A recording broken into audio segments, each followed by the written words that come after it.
తెలంగాణలో మీరు ఒక మాట అన్నారు, 2-3 స్థానాలకే పోటీ ఉండే పరిస్థితి కనిపిస్తోంది అనుకున్నప్పుడు మిగతా స్థానాల పరిస్థితి ఏంటి? ఆ 14, 13 స్థానాలకి పరిస్థితులు అనేవి ఎలా ఉన్నాయి? ఎటువైపు ఉన్నారు వాళ్ళు? ఇప్పుడు ఈ రెండు పార్టీలు ఒకటైనాక అభిమన్యుని కదా భారతంలో చంపేసినట్టుగా బీఆర్ఎస్ను బలి చేస్తారు కదా. ఎలక్షన్లో ఇప్పుడు ఒక్క సికింద్రాబాద్ ఎగ్జాంపుల్ తీసుకుందాం. దానం నాగేందర్ నాకు ఏమొద్దన్నాడు ఆ సీటు, కావాలని చెప్పి ఆ పార్టీ మార్చి ఇందులోకి వచ్చింది రామ్మోహన్. బొంతు రామ్మోహన్ మొన్నదాకా మేయరు, గల్లీ గల్లీలో ఆయన తెలుసు, మేయర్గా అనేది మంచి క్రెడిబిలిటీ ఉన్నది ఇక్కడ. అటువంటి వ్యక్తిని కాదని దానం నాగేందర్కి ఇవ్వడంలో స్పష్టంగా కిషన్ రెడ్డిని గెలిపించే ఒక కుట్ర కనబడుతూ ఉన్నది. అట్లాగే మల్కాజ్గిరిలో ఈటల రాజేందర్ని గెలిపించడం కోసం ఎక్కడి నుంచో తీసుకొచ్చి సునీత మహేందర్ రెడ్డిని పెట్టారు. నాన్ లోకల్ మహేందర్ రెడ్డిని పెట్టినా అర్థం ఉంది, ఆయన మొన్నటిదాకా మంత్రి ఉన్నాడు. కానీ ఆమెను తీసుకొచ్చి అక్కడ పెట్టారు. పెద్ద ప్రచారం కూడా లేదు అక్కడ. వన్ సైడ్గా ఈటల రాజేందర్కి అనుకూలంగా కాంగ్రెస్ శ్రేణులన్నీ కూడా సైలెంట్గా ఉన్నాయి. వాళ్ళ క్యాండిడేట్కి ఎక్కువ ప్రచారం చేసుకోవడం లేదు. ఇట్లా మనకు భువనగిరి అంతే ఉంది. భువనగిరిలో కోమటిరెడ్డి వాళ్ళు కావాలనుకున్న టికెట్ అది, వాళ్ళ సీట్ అది. అక్కడ ఏంటంటే అంతకుముందు రాజగోపాల్ రెడ్డి అక్కడి నుంచి మంచి మెజార్టీతో గెలిచిన సీట్ అది. అక్కడ కావాలని చెప్పి ఒక తన మిత్రుడు అనే పేరుతోనే ఒకరిని తీసుకొచ్చి పెట్టాడు అక్కడ. ఇండైరెక్ట్గా ఏంటంటే బూర నర్సయ్య గౌడ్కి అక్కడ సపోర్ట్ చేయడం. ఇట్లా కొన్ని ప్రతిష్టాత్మకమైన స్థానాలలో కాంగ్రెస్ వాళ్ళు పెట్టిన క్యాండిడేట్స్, తర్వాత వాళ్ళ ప్రచార సరళి ఇదంతా చూసినప్పుడు ఏంటంటే ఒక క్లియర్ గేమ్ కనబడుతూ ఉంది. ఎట్లయితే అసెంబ్లీ ఎన్నికలలో ఇదే కుట్ర జరిగింది. ఈ మోడీ గారు కేసీఆర్ గారిని తెలంగాణలోనే కట్టడి చేయాలనుకున్నారు, ఇక్కడనే ఓడించాలనుకున్నారు. అందుకని తనంతాను తగ్గించుకున్నాడు, బండి సంజయ్ని తప్పించిండు, ఒక ఆటో ఇమ్యూన్ డిసీజ్ లాగా తనంతాను తగ్గించుకున్నాడు అని చెప్పాను. దానికి మా రేవంత్ రెడ్డికి అది లాభం జరిగింది కాబట్టి ఆయన గురుదక్షిణ చెల్లించుకుంటున్నాడేమో ఈ ఎలక్షన్స్లలో మోడీకి అనుకూలంగా. అప్పుడే అండర్స్టాండింగ్ ఉండొచ్చు.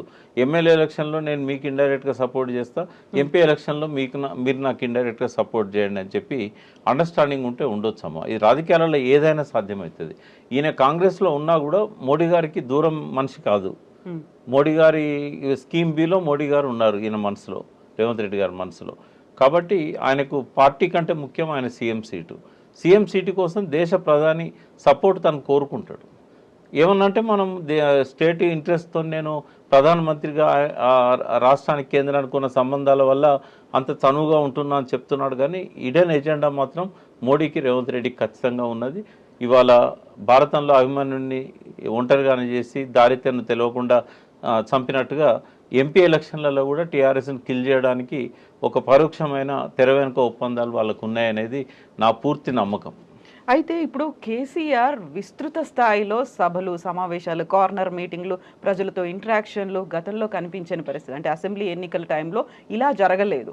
బట్ ఇప్పుడు అంత చేస్తున్నప్పటికి కూడా ప్రజల్లో రియాక్షన్ చాలా బాగా వస్తుంది, అపూర్వ స్పందన వస్తుంది అని బీఆర్ఎస్ నుంచి వస్తున్నటువంటి వార్తలు అయినప్పటికీ కూడా ఆ రియాక్షన్ అనేది లేకుంటే ఆ రెస్పాన్స్ అనేది ఇప్పుడు మీరు చెప్పినటువంటి ఈ లోపాయకారి అండర్స్టాండింగ్కి సంబంధించి మార్పు రావట్లేదు అందులో. అంటే ఒకటి కొంత కాంగ్రెస్ మీద కొంత వ్యతిరేకత వచ్చిన మాట వాస్తవం. అది కేసీఆర్ గారు క్యాచ్ చేసుకోగలుగుతారా లేదా బీజేపీ వైపు టర్న్ అవుతుందా అనేది ఈ ఫలితాలను మనకు చూపెడుతుంది. ఎందుకంటే ప్రజలను నమ్ముకొని ఒకసారి మోసపోయినాం అసెంబ్లీ ఎన్నికల్లో. ఇప్పుడు ప్రజలు ఏం ఆలోచిస్తున్నారనే దాని మీద మనం ఏ రకంగా ఆలోచించినా అది కరెక్ట్ కాదు. ఎందుకంటే ఎడ్యుకేటెడ్ పీపుల్ అయితే ఎటు ఓటేస్తారో చెప్పగలుగుతామమ్మా. కానీ అన్ఎడ్యుకేటెడ్ దాని మీద చాలా రకాల ప్రభావాలు ఉంటాయి. వాళ్ళకు అక్కడ లోకలు కేసీఆర్ ఇష్టమే, కేటీఆర్ ఇష్టమే, హరీష్ రావు ఇష్టమే, పార్టీ ఇష్టమే, అన్ని ఇష్టమే.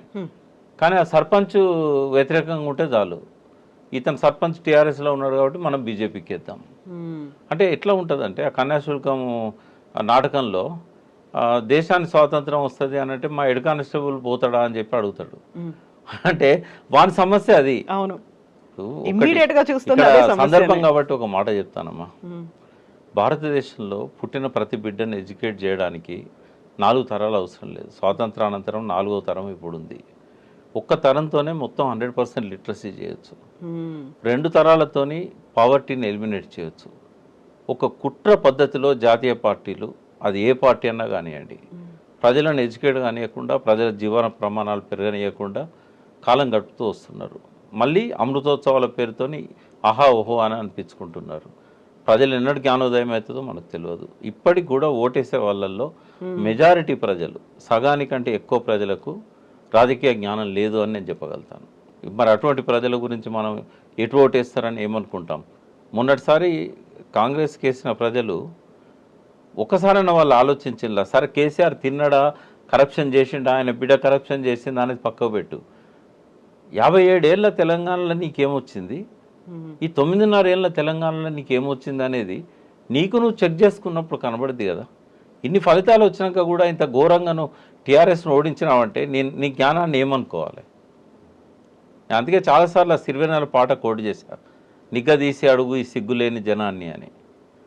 నాయకుడు భయపడతాడు, అమ్మా ఎన్నికలకు పోతే మమ్మల్ని తిట్టడం మీకు ఓటేయమని. నాకేంది, నేనేమన్నా ఎన్నికల్లో పోటీ పోయేవన్నా? ఉన్నది ఉన్నట్టు ముఖం మీద ప్రజలనైనా కూడా ముక్కు గుద్ది చెప్పగలుగుతాను. ప్రజలు తప్పు చేసినలు మళ్ళీ తప్పు చేసినట్టయితే తెలంగాణ ఎడారిగా మారుతుంది.